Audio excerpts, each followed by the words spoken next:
दीना भद्री की कहानी की प्रथम भाग की अंत में हमने दोनों भाइयों की मृतात्मा की का जिक्र किया था, जिसे आम भाषा में मनुष्यदेवा कहते हैं। मुसहर समुदाय के लोग आज भी कुल देवता दीना भद्री का स्मरण कर इस इंतजार में रहते कि वो दोबारा जरूर आएंगे।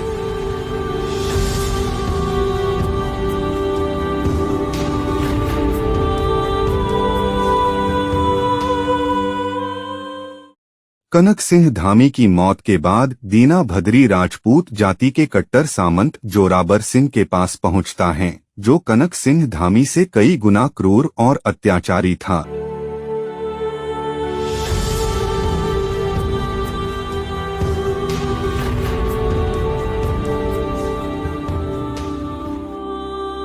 कहते हैं कुनौली बाजार, जहां मुसहर जाति की घनी बस्ती था। इस बस्ती में 1000 से भी ज्यादा मुसहर जाति के लोग निवास करते थे।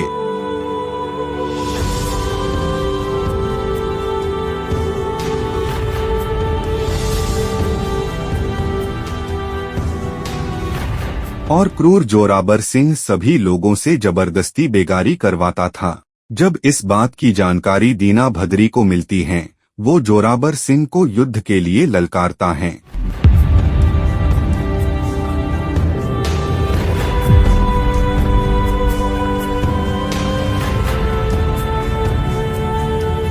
दोनों के बीच भीषण युद्ध होता है और जोरावर सिंह मारा जाता है। मुसहर जाति के लोग जोरावर सिंह के चंगुल और अत्याचार से आजाद हो जाते हैं।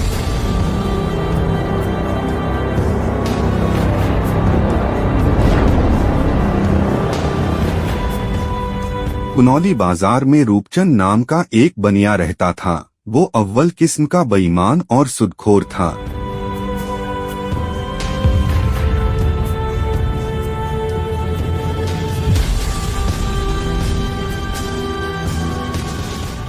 दीना भद्री की दाह संस्कार के उपरांत दोनों की विधवा पत्नी हंसा और संझा परंपरानुसार भोज भात के लिए पूरे गावजवार को आमंत्रित करती हैं।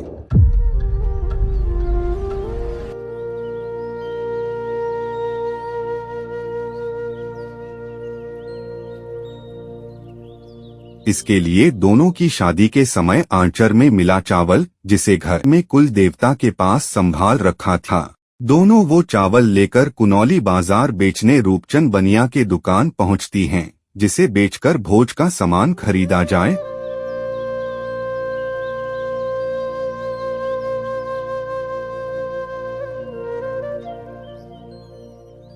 अपनी विधवा पत्नी को रक्षा करने के लिए दोनों योगी का वेश बनाकर उनके पीछे पीछे जाता है।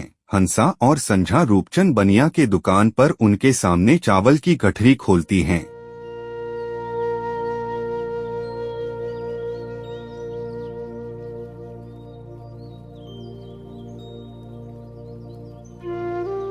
जिसके बदले वो दूसरा सामान ले सके, लेकिन रूपचंद दोनों को औरत समझकर बुद्धू बनाता है। 24 पसेरी वजन चावल को 24 सेर बोलता है। इस बात से संझा और हंसा बेचैन और मायूस हो जाती हैं। घर से 12 पसेरी चावल लेकर निकली थी, ये 12 सेर कैसे हो गया?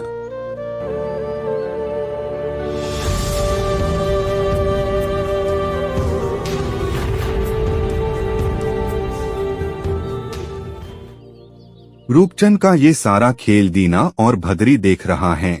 रूपचंद को बेईमानी का सबक सिखाने के लिए उसने खूंखार 50 योगिमल का स्मरण करता है। योगिमल सामने मक्खी का रूप लेकर सामने प्रकट हो जाता है और रूपचंद के तराजू के एक पलरे पर बैठ जाता है।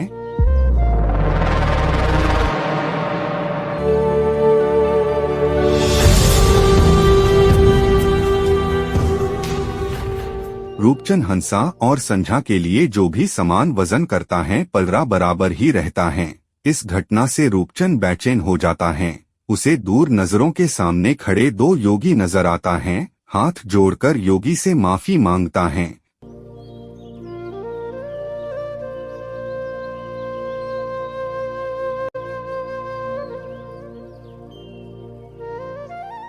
योगी उसे हंसा और संझा के चावल का सही वजन और बदले में उचित सामान देने का आदेश देता है।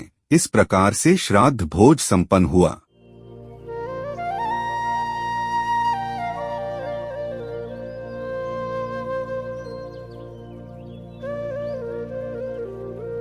दीना भद्री के गाथा में एक से बढ़कर एक किस्से हैं। कहा जाता है एक बार दीना भद्री भगवान जगन्नाथ की दर्शन के लिए जगन्नाथपुरी मंदिर पहुंचते हैं।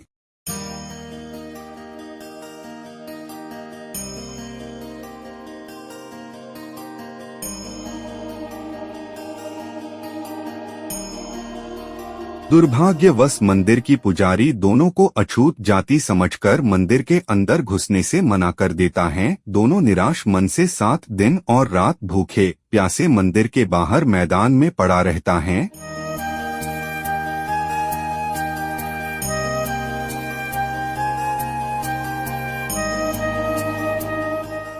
फिर भी दोनों को भगवान जगन्नाथ का दर्शन नहीं हो पाता है। इस बात से चिढ़कर दीना और भद्री जगन्नाथ मंदिर की स्तंभों को अपने छाती के बल से हिलाने लगता है और पूरा जगन्नाथ मंदिर ही हिलने लगता है।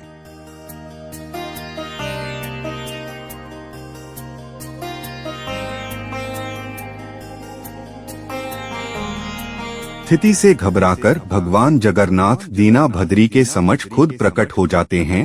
भगवान जगन्नाथ के दर्शन से दीना और भद्री को प्रेत योनि से मुक्ति मिल जाती है।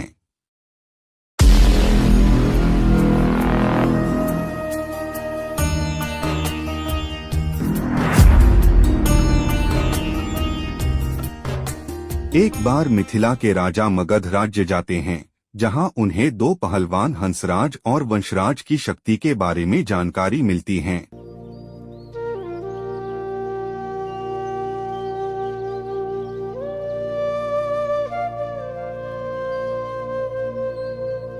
राजा दोनों पहलवान हंसराज और वंशराज को अपने राज्य में आमंत्रित करता कि दोनों उनके गांव में तालाब खोद दे।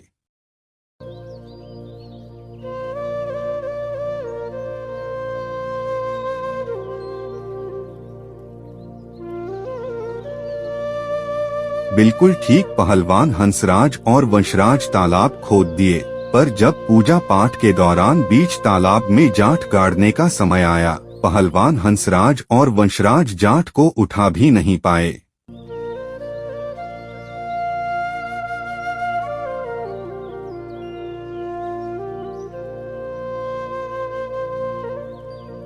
उसी जाट को दीना और भद्री दोनों भाई मिलकर जाट को तालाब के बीचों बीच फेंकता है कि जाट सीधा अपने जगह पर जाकर धंस जाता है।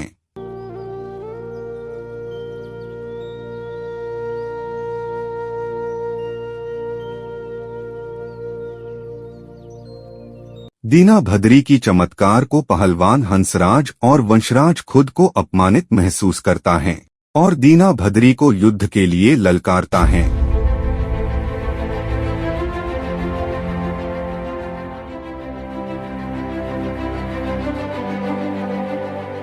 पहलवान हंसराज और वंशराज दीना भद्री से युद्ध हार जाता है। दीना भद्री की गाथा में ढेर सारे किस्से हैं।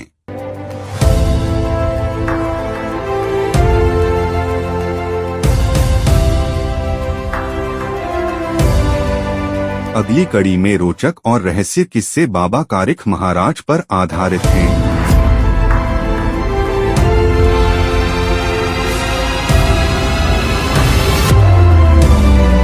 इस किस्से से जुड़ी कोई भी जानकारी हो तो हमें जरूर बताएं। नमस्कार।